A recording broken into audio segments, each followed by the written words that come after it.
잘 알고 있는 그 세드백 교회 리워리 목사님께서 팬데믹이 끝난 다음에 이런 이야기를 했습니다.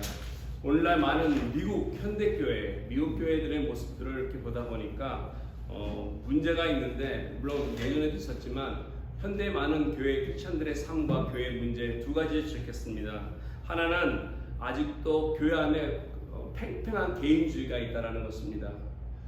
각자가 생활하고 있고 각자가 자기의 생각을 가지고 있고 의견이 있고, 그래서 각자의 주장이 너무 강한 그런 교회, 그런 성도, 그런 크리스찬의 모습이 오늘 교회에서 또 사회 속에서 적어도 미국에서 보여진다는 것입니다.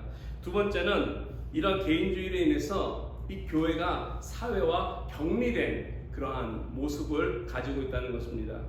교회가 사회 속에 들어가서 영향을 끼치고 그 사회를 변화시키고 정말 주님께서 말씀하신 대로 빛이 되고 소금이 되는 역할을 감당해야 하는 교회가 되어야 하는데, 오늘날 많은 미국 교회가 또 미국에 있는 크리스찬들의 삶의 모습이 이와 같은 개인주의와 격리된 삶의 모습으로 있는 공동체 모습으로 인해서 끼리끼리 그들끼리만을 위한 그러한 모습으로 살아가는 약간 모순되고 건강치 않은 그런 모습이 오늘날 미국에 있는 적어도 크리스찬들의 모습이 아닌가라고 이야기했습니다.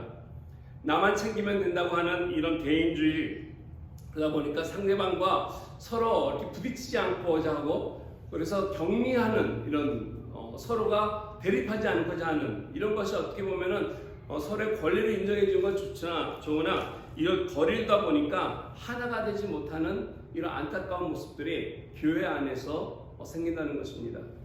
근데 이것이 미국 교회만 있겠습니까?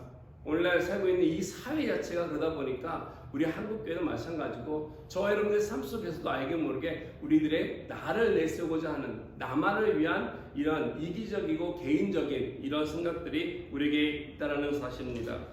팬데믹을 지나면서 아마 이러한 영향이 또 이런 경향이 더욱더 짙어지고 더 강해지지 않았나 생각됩니다. 코로나가 다시 유행이 되면서 다시 격리해야 되지 않냐, 다시 우리 6피트 거리 둬야 되지 않냐, 마스크 써야 된다, 많은 얘기들이 있습니다. 그러다 보니까 불안해하기도 하고 걱정하기도 합니다. 저도 일주일 동안 격리하는 거리 두기를 하는 생활을 했습니다. 우리들의 삶 속에서 이와 같이 세상은 우리를 멀리하고 격리하고 너는 너, 나는 나, 당신은 그곳에서 나는 이곳에서 내 것을 하고 당신 것을 하고 라고 하면서 존중해 주는 것 같으나 하나 되지 못함을 이 세상에서는 우리가 볼 수 있다는 것입니다. 그러다 보니까 서로 이해하지 못하고 서로 불신하고 그 가운데 이기심이 우리에게 있다 보니까 서로가 하나 되지 못하는 이러한 어렵고 힘든 사회를 오늘날 이뤄가고 있지 않나 생각됩니다.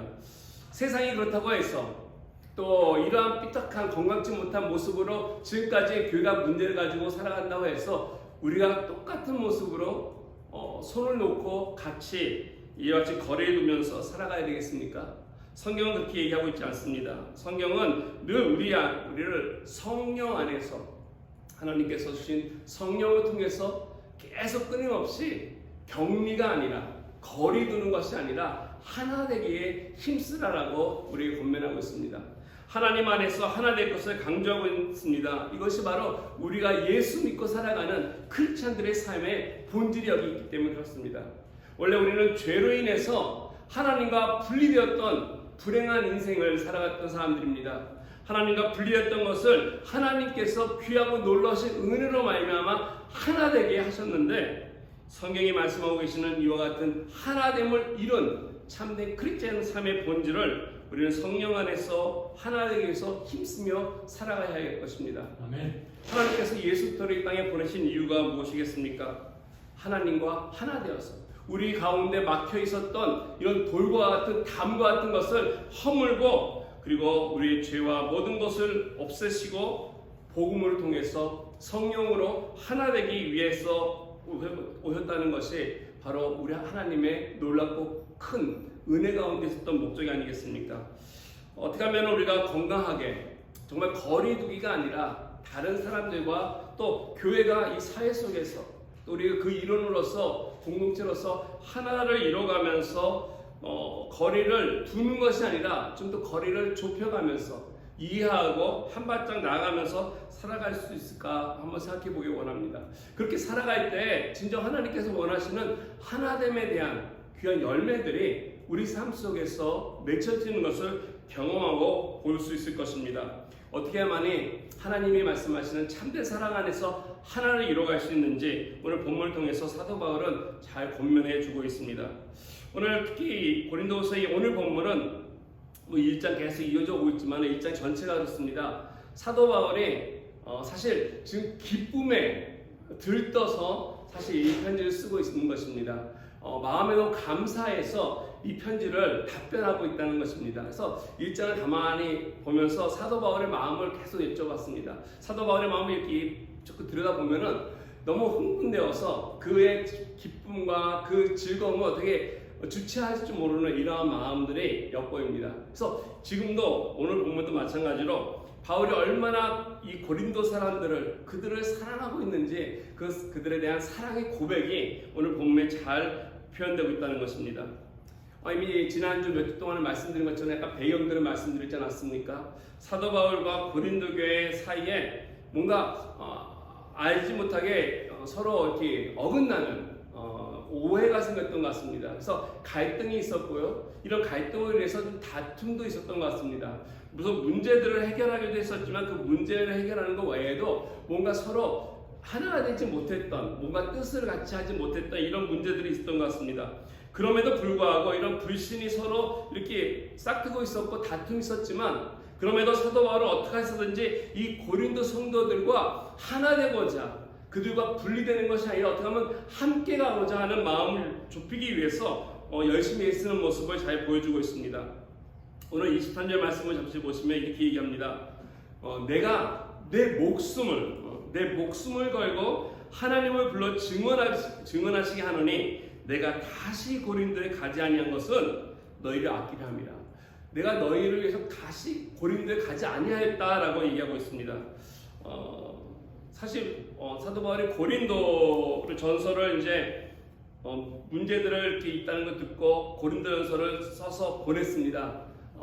여러분들 교회에 이런 파별이 있고 분쟁이 있고 이런 문제들이 있고 이러한 무질서가 있고 그런 것에 대해서 문제를 해결책을 쭉 해서 보냈습니다.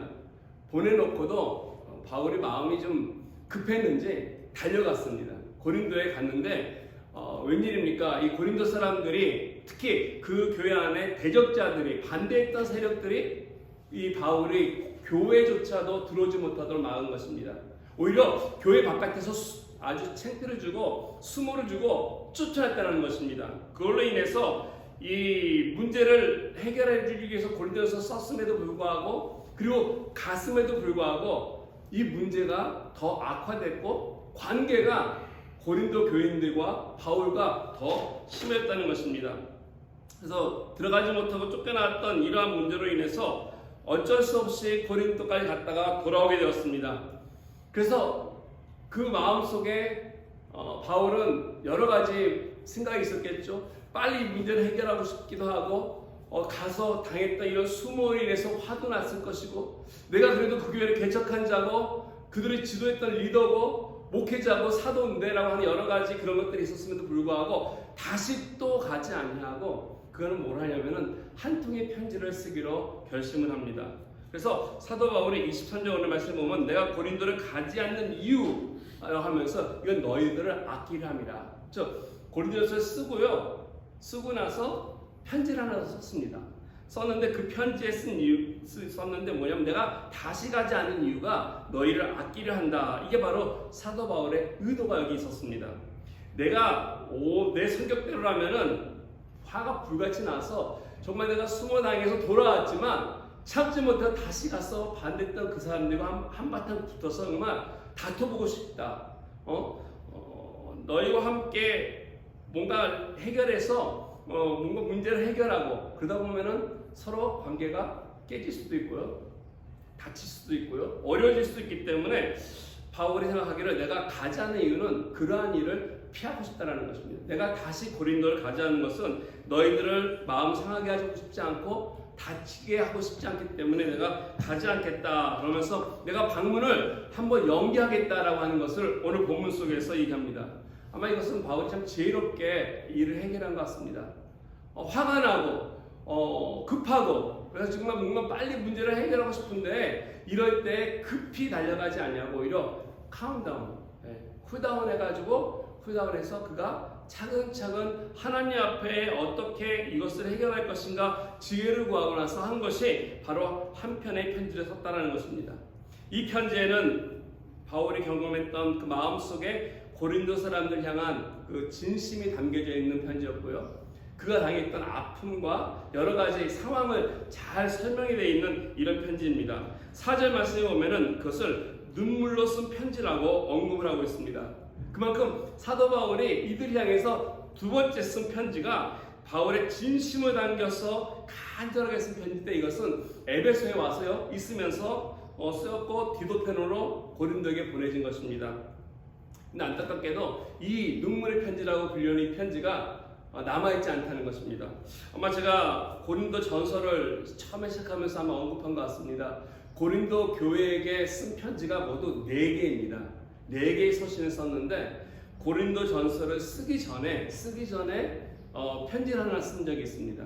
편지를 하나 쓴 것이 있는데 그게 고린도전서 5장 9절에 보면은 내가 너에게 쓴 편지에 라고 하면서 고린도전서에서 언급한 편지가 하나 있습니다.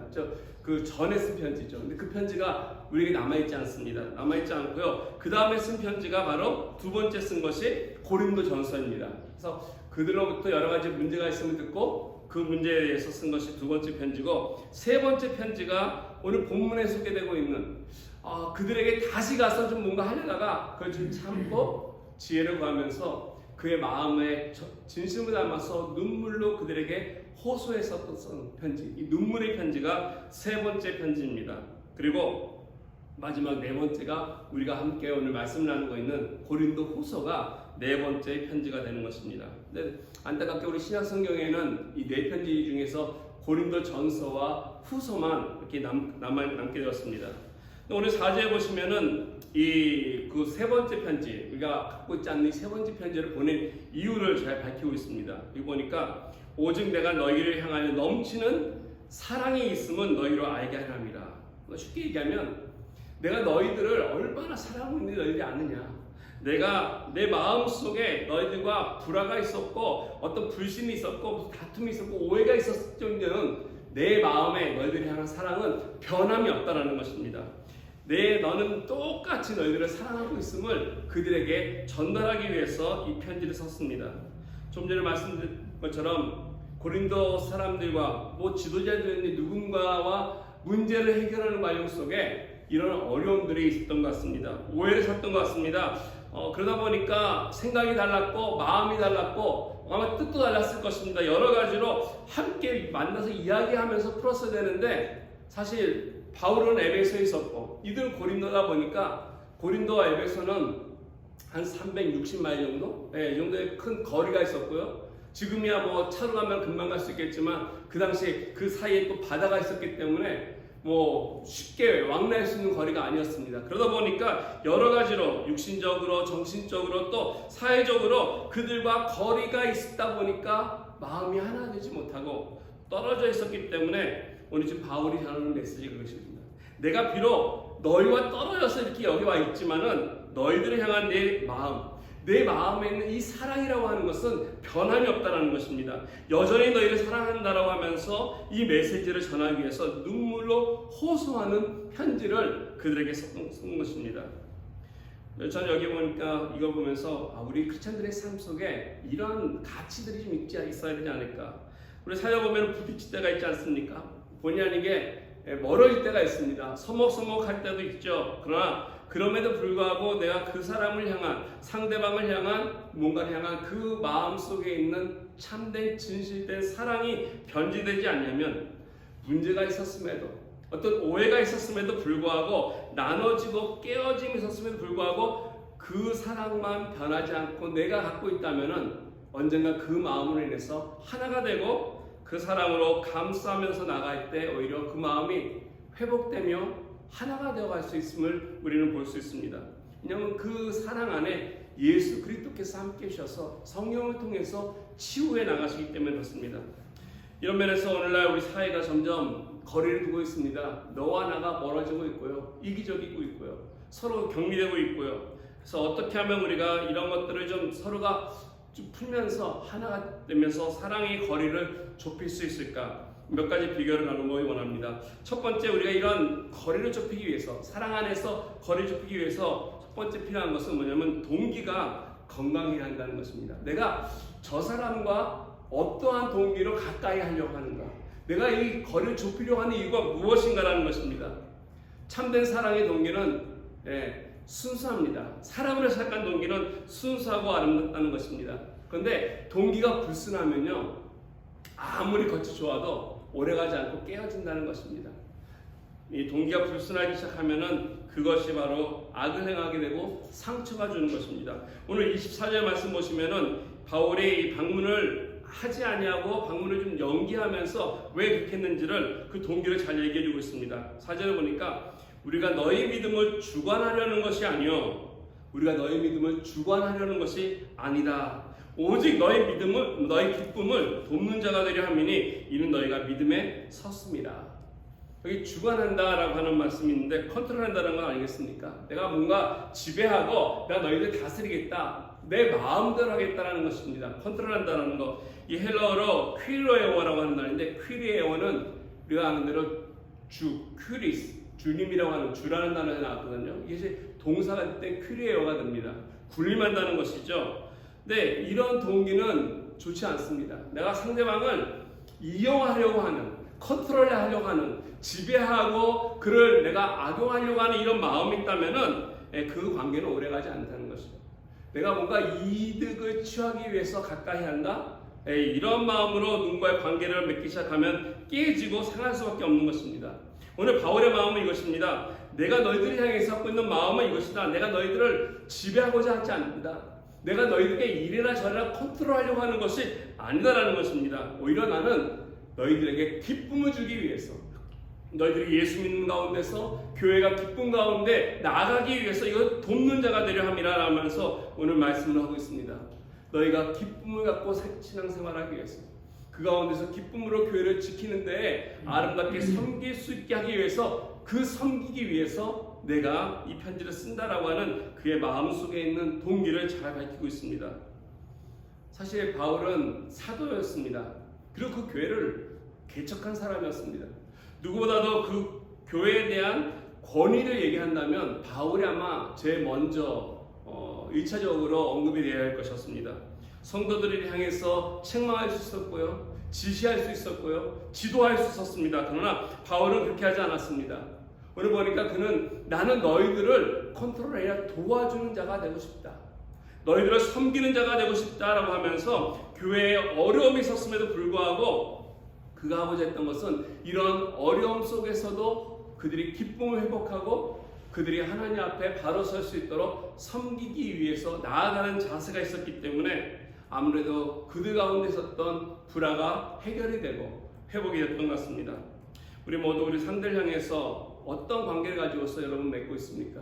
여러분 주변에 있는 사람들과 어떤 관계 속에서 나아가고 있습니까? 사랑하는 관계이지만은 그 사랑이 내가 컨트롤하고 내 손 안에서 모든 것을 다스리고 군림하고자 한다면은 이것은 오히려 그 관계를 악하게 하는 것이고 깨뜨리는 것이고 상처 주는 것이 될 것입니다.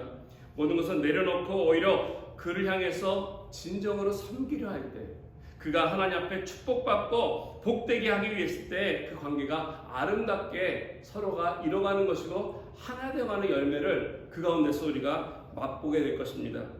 두 번째로 우리가 사랑의 거리를 좁혀가려면 우리들의 결단이 필요한데 이 결단이 분명히 합니다. 내가 결단을 내려야 하는데 바른 결단이 바른 관계를 만들어가는 것입니다.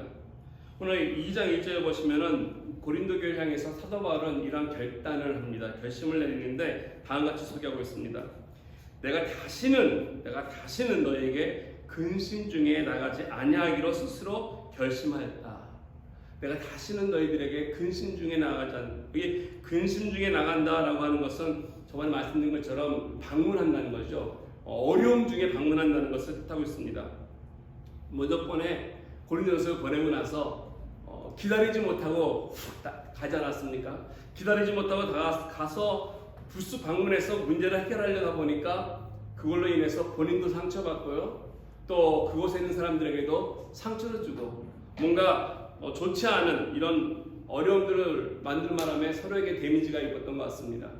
그런데 바울이 돌아오고 난 후에 그런 상황들이 있었던 일에 대해서 고린도 성도들이 나중에 듣지 않았겠습니까? 사도 바울이 왔다 갔는데 뭐 이런 일이 있었고 교회 쫓겨났어 라고 하는 이런 일을 인해서 교회 안에서도 알게 모르게 문제들이 걸리면서 또 일어났다는 것입니다. 이런 일에 대해서도 분명히 바울은 알고 있었을 것입니다. 바울이 그들에게 상처 주었고 또 그들로부터 상처받았고 또 문제를 또 안겨주었다는 거 사도 바울이 잘 알고 있었습니다. 우리도 생활하다 보면 알게 모르게 누군가에게 상처를 주기도 하고요. 그 상처를 받기도 합니다. 한 번 상처 주었으면 됐지 그 아픈 것을 또 주고 또 주고 또 준다면 그게 얼마나 고통스럽겠습니까? 어떻게 그 관계가 바른 관계로 잘 회복되고 일어서길 기대할 수 있겠습니까? 그래서 오늘 사도 바울은 이런 얘기를 하는 것입니다. 야, 내가 가서 한 번 상처 줬으면 됐다. 한 번이면 족하다는 것입니다. 한 번 상처 줬으면 됐지 이 상처를 두 번 다시 너희들에게 주고 싶지 않다는 것입니다. 문제가 되는 그런 존재가 되고 싶지 않음을 잘 얘기하고 있고 그의 결심을 보여주고 있는 것입니다. 내가 너희들에게 나가서 너희들에게 가서 그 교회에 문제거리가 되고 싶지 않고 너희들에게 이와 같은 상처를 주고 싶지 않다. 그가 이와 같은 결심을 한 이유가 있습니다.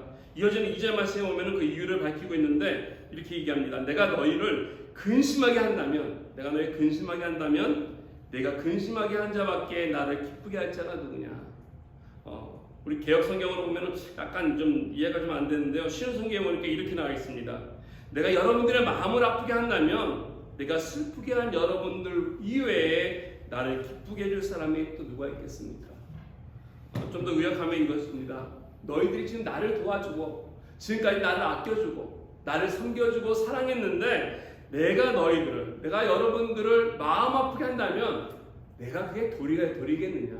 나를 이렇게 아끼던 너희들을 향해서 내가 어떻게 상처 줄 수 있겠냐라는 것입니다. 3절에도 비슷한 표현이 나오고 있습니다. 3절 보니까 내가 이같이 쓴 것은 내가 갈 때에 마땅히 나를 기쁘게 할 자로부터 도리어 근심을 얻을까 염려하며 또 너희 모두에 대한 나의 기쁨이 너희 모두의 기쁨인 줄 확신하느라. 여기서도 보니까는 내가 쓴 것을 얘기하는 것은 고린도전서가 아니라 이 눈물의 편지를 얘기하고 있습니다. 내가 이 편지를 썼던 이유는 내가 가지 않고 쓴 이유는 바로 여기 있다. 너희들에게 상처 주지 아니하고 문제를 주지 아니하고 너희들에게 당장 가서 어떤 문제를 해결하는 것이 아니라 너희들을 사랑하고 아끼기 때문에 그렇다는 것입니다. 지금 당장 갈 계획은 없지만 나중에 갔습니다. 나중에 방문했지만은 너희들 즉 고린도 성도들을 얼마나 아끼는지 사도 바울의 마음이 여기 있다는 것입니다. 저는 이 말씀을 쭉 보면서 1장을 읽고 또 읽고 묵상하면서 참 바울이 이런 마음이 있었기 때문에 고린도 교회를 사랑했고 목회하지 않았나. 정말 문제가 많았던 교회였음에도 불구하고 사도 바울이 그들을 이끌고 지도할 수 있는 그의 지도력이 이와 같은 사랑이 있었기 때문에 아니었을까라는 생각이 들었습니다. 사실 사도 바울의 관심이 어디 있는지 이 말씀을 가만히 묵상하면요 잘 나타나 있습니다. 자기 어떤 지위를 나타내고자 하는 것도 아니었습니다. 여기 보면 자기 어떤 자존심을 내세우고자 하는 것도 아니었습니다. 솔직히 말해서 고린도 교회에서 쫓겨났을 때 그는 자기의 사도권에 대해서 충분히 얘기할 수 있었습니다. 자존심이 상했기 때문에 그들에게 그러한 부당한 대우를 받을 이유가 하나도 없었습니다. 그들에게 부족한 것이 무엇이겠습니까? 거짓 교사들과 대립해서 싸웠어도 그의 배움이 조금도 모자라지 않았습니다. 유대인들 쪽과 함께서도 바울이 갖고 있었던 가문이 그들을 위해서 적어도 부끄럽지 않은 가문이었습니다. 조금도 부족함이 없음에도 불구하고 그들과 대립하지 아니하고 오히려 심지어 고린도 교회의 문제들이나 이런 것들 어떤 여러 가지 무질서함과 이런 것들도 일단 다 내려놓고 물론 나중에 그것을 다 바로잡기 위해서 그들에게 지도하고 가르쳤지만은 바울의 진정된 관심은 먼저 그들과 함께 했을 때 고린도 교회 성도들 자체였다는 것입니다. 이게 바로 목회자가 갖고 있는 마음이 아닌가. 본질을 찾을 줄 아는 거. 비본질적인 내려놓고 본질이 무엇인지, 예수 그리스도께서 성도를 불러서 세운 그 교회에 가장 소중한 것이 하나님 관점에서 중요시 여기는 것이 무엇인지를 바라볼 줄 아는 바울의 이 탁월한 이 안목과 마음이 여기 있다는 것입니다. 그가 소중히 여겼던 것은 자기 어떤 사도권도 아니고 권위도 아니고 목회적인 성공도 아니었고 자기가 거기가 고린도에 가서 일어났던 여러 가지 업적도 아니었고요. 오직 고린도 교회 성도들, 정말 예수 그리스도의 피로 산 그 값진 성도들이 귀했기 때문에 그와 새겼던 불화와 오해로 인해서 떨어져 나갈까봐, 그들이 하나님 앞에 다시 돌아오지 않을까봐 그들을 걱정하고 그들을 사랑하고 아끼는 이런 소중히 여기는 마음이 오늘 사도 바울의 마음이었다는 것입니다. 그가 데살로니가서를 쓸 때도 똑같은 이런 마음이 있지 않았나 생각됩니다. 데살로니가서 2장 19절과 20절에 보면 이렇게 얘기하지 않습니까? 우리의 소망이나 기쁨이나 자랑의 면류관이 무엇이냐? 그가 강림하실 때 우리 예수 앞에 너희가 아니냐 얘기하면서 너희가 우리의 영광이요 기쁨이다 얘기합니다. 사도 바울에 있어서 모든 사역 가운데 가장 기쁜 이유는 너희다. 함께하는 그 교회, 하나님께서 세우신 그 교회, 예수님께서 피로 값주고 사신 그리스도 백성인 그 교회, 바로 그들이 가장 중요한 이유라고 사도 바울은 얘기합니다. 아파할 이유가 있다면 바로 너희들이다 얘기합니다. 사역을 해야 한다면 바로 그들을 위해서 헌신하고 섬기고 수고해야 할 것이 바로 너희다라고 고백하는 사도 바울의 귀한 목자의 마음이 여기 나와 있습니다. 저 여러분의 마음속에서 상대방과 거리를 좁혀나기 위해서 이와 같은 마음이 있어야 되지 않을까 생각됩니다.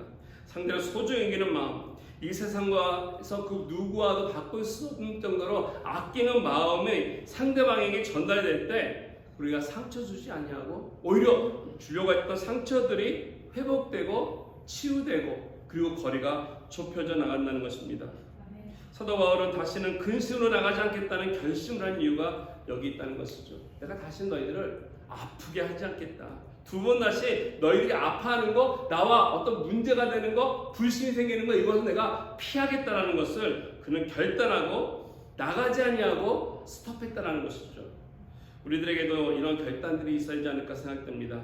무슨 일이 있어도 상대방을 향해서 우리가 이 세상 살아가면서 주변에 있는 사람들을 예수 믿는 사람으로 인도하고 전하기 위해서, 그리스도 사람을 살아가기 위해서 이와 같은 결단들이 우리들에게 있어야 할 것입니다. 내가 어떤 일이 있더라도 저 사람을 사랑하고 저 사람에게 행복을 주고자 결단하는 이러한 마음이 있을 때 그 관계가 조금 더 가까워지고 회복되어지고 하나님 앞에 든든히 서가면서 하나가 되는 열매가 맺어질 것입니다. 이와 같이 하나님 앞에서 하나 되어가는 사랑의 관계, 좁혀져가는 이 관계가 1차적으로는 이 동기가 그들을 섬기고자 하는 이런 아름다움이 있어야 한다면, 두 번째는 이 결심 중에서 악한 것이 아니라 정령으로 그들을 사랑하겠다고 하는 결단이 있어야 할 것입니다. 마지막 세 번째로 필요한 것인데, 이것은 바른 표현이 필요합니다. 우리가 표현을 해야 한다는 것이죠. 사랑은 이런 표현이, 진실한 표현이 있을 때 그 관계가 더욱더 돈독해지고 가까워지는 것입니다. 오늘 4절 말씀 보시면 사도 바울 또한 그의 마음속에 있었던, 본인의 마음에 품고 있던 사랑을 잘 표현하고 있습니다. 4절 보니까 있습니다. 내가 마음에 큰 눌림과 걱정이 있어 많은 눈물로 너에게 썼다 얘기합니다. 이는 너희로 근심하게 하려 한 것이 아니요 오직 내가 너희를 향하여 넘치는 사랑이 있음을 너희로 알게 함이라. 여기 보니까 사도 바울은 큰 눌림과 걱정이 있다고 얘기하는데, 우리말 성경 보니까 이 환난과 마음의 고통이 있다라고 번역이 되어 있습니다. 이 고통이라는 마음이 찢어짐이 있었다 이렇게 얘기하고 있는데요. 세 번째 편지를 쓸 때 얼마나 그의 마음이 안타까웠는지, 고린도 교회 사람들을 얼마나 그가 아끼고 사랑했는지를 정말 잘 쓰고 있습니다. 오늘 그 마음을 너무너무 잘 표현해주고 있는데, 여기 보니까 많은 눈물로 썼다 얘기합니다. 아시는 대로 고대 사회 속에서 남자가 운다는 것은 연약한 모습이고요, 좀 좋지 않게 보였던 것입니다. 감정적으로 보이고, 그래서 남자가 운다라는 거 별로 리코멘드하지 않습니다. 뭐 요즘도 그렇지 않습니까? 뭐 남자 울면 안 된다. 그래서 뭐 오늘 울 때가 이렇게 뒤로 이렇게 돌면서 눈물을 훔치고 이러는데 저는 끼상지 않습니다. 눈물을 흘린다는 거, 우리들 어떤 마음에 있는 것들을 표현한다는 거, 마음에 있는 진심이 있는 거, 중요한 것은 그 눈물 속에 무엇이 담겨 있느냐가 중요하다는 것이죠. 우리가 하나님 앞에 그리고 상대 앞에 눈물을 흘릴 때, 마음을 아파할 때 그 아픔과 눈물 속에 어떠한 무엇이 담겨 있는가?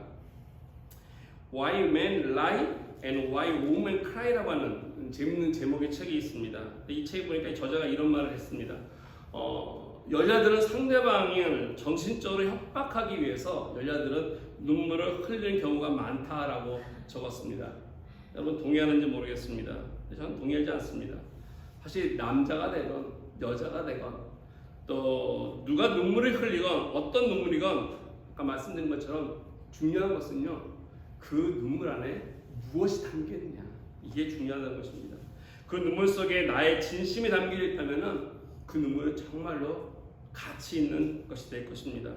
오늘 본문에서 사도 바울이 울었다고 하는 것, 이건 정말 그가 얼마나 고린도 교회 성도들을 사랑하고 아끼며 그들을 위해서 고뇌하고 아팠던 것을 잘 얘기하고 있습니다. 얼마나 사랑했으면 얘기하고 있습니다. 근데 이러한 사랑이 어떤 로맨틱한 사랑은 결코 아니라는 것이죠. 그들을 사랑했던 이 사랑은 정말 사도 바울 깊은 마음속에 있었던 그 상처로부터 거기서부터 새어나왔던 이와 같은 사랑인 것입니다. 그 눈물이 있는 이와 같은 사랑. 그래서 그 아픔과 그 고통을 가지는 못해도 어떻게 그들에게 전할 것인가를 편지에 적어서 그들에게 전했더니 그 마음이 그들에게 전해지고 감동이 된 것입니다. 그 눈물의 편지 받은 고린도 교회 대다수가 마음을 돌이키게 되었고요. 많은 분들이 하나님 앞에 나와서 다시 회복되었다고 하는 그 놀라운 소식을 뒤로부터 듣고 이 고린도후서를 너무 기쁜 가운데 쓰고 있는 것입니다. 이런 측면에서 참된 사랑은 우리가 정말로 진실된 이런 표현들이 잘 담겨져 있어야 할 것입니다. 그럴 때 이 진실이 전해질 때 변화가 일어나고 역사도 함께 일어나는 것입니다. 성경에 보면은 우리 하나님도 참 많이 눈물을 흘리셨습니다. 우리 하나님께서 우리를 사랑하셨을 때에도 그 눈물을 흘리셨는데 그 사랑의 눈물이 바로 십자가에서 흘렸던 눈물이 아닐까 생각됩니다. 십자가는 바로 저와 여러분들을 사랑한 우리 하나님의 눈물입니다. 우리는 예수의 십자가만 바라보고 그 십자가를 통해서 은혜를 받고 그 십자가를 통해서 구원을 받고 그 십자가를 통해서 우리는 사랑을 누리기만 하지만 하나님 편에서는요, 그 십자가야말로 정말 큰 아픔과 눈물이 아닐 수 없을 것입니다. 하나님이 세상을 이처럼 사랑하사 독생자를 주셨다라고 사도 요한은 기록하고 있습니다. 이것이 바로 눈물의 십자가의 사건입니다. 우리 인간이 죄를 지어서 하나님 앞에 나갈 수 없는 큰 죄라고 하는 벽이 서였을 때 우리 하나님께서 그 벽을 허무시고 그 사랑의 간격을 좁혀줬다는 것이군요.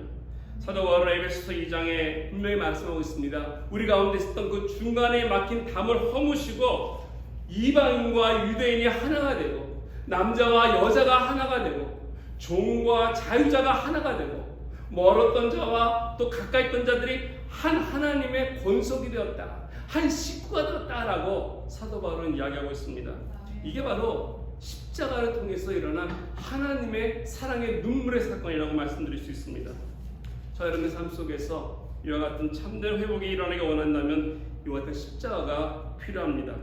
하나님이 흘렸던 이 눈물이 저와 여러분들의 눈물이 되어서 이 사회 속에서 예수 믿지 못하고 알지 못하는 사람을 향해서 사회와 거리를 좁혀나갈 때 우리 가정이 그 가운데서 하나가 되고 사회도 하나가 되고 이 세상 가운데 예수 그리스도와 하나 되어 나갈 수 있도록 우리가 힘쓸 수 있는 주님의 눈물들이 될 것입니다. 세상은 삭막하다고 이야기합니다. 근데 그 삭막한 이유가 물질이 부족해서 삭막하다고 생각하지 않습니다. 제도나 시스템이 잘못되어서 삭막한 거, 문제가 있는 것 같지 않습니다. 어려움이 있는 것은 진실된 이런 눈물과 참된 사랑이 이 세상에 부족하기 때문이 아닐까 생각됩니다. 마음과 마음이 깨어지고 갈라지고 관계가 깨어지는 거, 격리돼서 외롭게 살아가는 거, 이런 고독 속에 살게 되는 것이 바로 이와 같은 참된 사랑이 부족하기 때문이 아니겠습니까? 한국에서 발간되는 기독교 잡지 가운데 낮은 울타리라고 하는 잡지가 있습니다. 예전에 구독해서 읽었던 기억이 나는데요. 거기에 감동된 이야기 하나 있어서 소개하고자 합니다. 거기 이야기 보면은 혼자 한 아이를 키우는 어머니가 있었습니다. 혼자 싱글맘이죠. 근데 한 5살까지 키우다 보니까 너무 생활이 어려워서 이 아이를 보육원에 갔다가 맡기게 되었습니다. 근데 보육원에 5살 때 가지고 갖다 맡기고 이제 주말마다 전화를 하기도 하고 방문하기도 합니다. 근데 보육원에 맡긴 이 아이가 약간 숫자적인 개념도 좀 없는 것 같고 지능적으로 약간 좀 부족한 것 같기도 하고 자폐 증세도 좀 있는 것 같기도 한데요.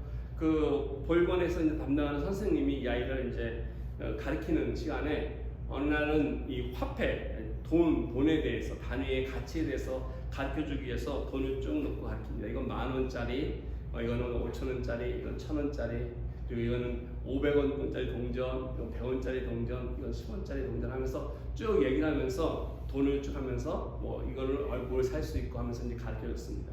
그래서 물어봅니다. 너는 이 가운데서 어떤 게 너한테 가장 좋아? 그랬더니 이 꼬마아이가 쭉 듣더니 하는 말이 100원짜리를 딱 샀습니다. 난 이게 좋아요. 그래요. 아니 왜 100원이 좋아? 이게 10,000원짜리 있고 5,000원짜리 있고 또 다시 설명을 합니다. 이게 큰 게 좋은 거 아니겠습니까? 쭉 해도 이 아이는 100원을 움켜쥐고 놓질 않아요. 물어봅니다. 선생님이. 야, 너 100원이 왜 이렇게 좋아? 했더니 이 100원이 있으면 전화를 할 수 있어요. 이 100원짜리는 전화할 수 있어요. 전화하면은 엄마의 목소리를 들을 수 있어요. 엄마에게 버려졌다라고 하는 생각이 있는 이 아이가 정말 사랑이 그리운 이 아이가 이 아이에게는 수학적인 개념이 필요 없다는 것이죠. 어떤 논리가 필요 없다는 것입니다. 이 세상적인 어떤 그런 것이 통하지 않습니다. 이 아이에게 최대 관심사는 그 보고 싶은 엄마, 그 그리운 엄마, 그 엄마의 목소리를 듣고 그 엄마의 품에 안기는 것, 이게 그 아이에게 가장 소중한 것이 아니었을까요? 저와 여러분에게 가장 절실한 것이 있었다면 오늘 이와 같은 하나님의 사랑에 안기는 것이 아닐까 생각이 듭니다. 네. 이 세상이 필요한 것이 있다면 이와 같은 하나님의 사랑에 안기는 것이 아닐까 생각이 듭니다. 홀려 버려진 삶을 지금까지 우리는 살아왔던 인생들입니다. 죄 가운데 살았기 때문에 오늘 세상을 바라보면 얼마나 험악하고 힘든 인생을 살아가는지 모릅니다. 그렇기 때문에 아픔도 경험하고 고통도 있고 버림도 받고 힘든데요. 이 많은 수많은 상처 가운데 그럼에도 불구하고 이 가운데 하나님의 사랑과 연결만 된다면, 하나님의 사랑을 우리가 만날 수만 있다면 여기서 우리는 회복될 수 있다는 것입니다. 네? 하나님께서 만들어 놓으신 거리를 좁혀 놓으신 예수의 십자가의 그 가까움을 통해서 우리는 다시 일어날 수 있습니다. 우리가 오늘 물어야 할 중요한 질문이 하나 있습니다. 그것은 바로 오늘 여러분들은 이와 같은 하나님의 사랑과 얼만큼 연결이 되어 계십니까? 그 사랑을 누리며 살고 계시는지요? 우리 하나님의 사랑은 멈춤도 없고요, 사랑은 떨어짐도 없습니다. 우리 이 시간 같이 기도하기 원합니다. 우리 하나님의 사랑에서 연결해서 그 사랑이 연결해서 떨어지지 않냐고 정말 그 사랑에 매달려서 잘 매여있는 삶이 되도록 기도하시기 바랍니다.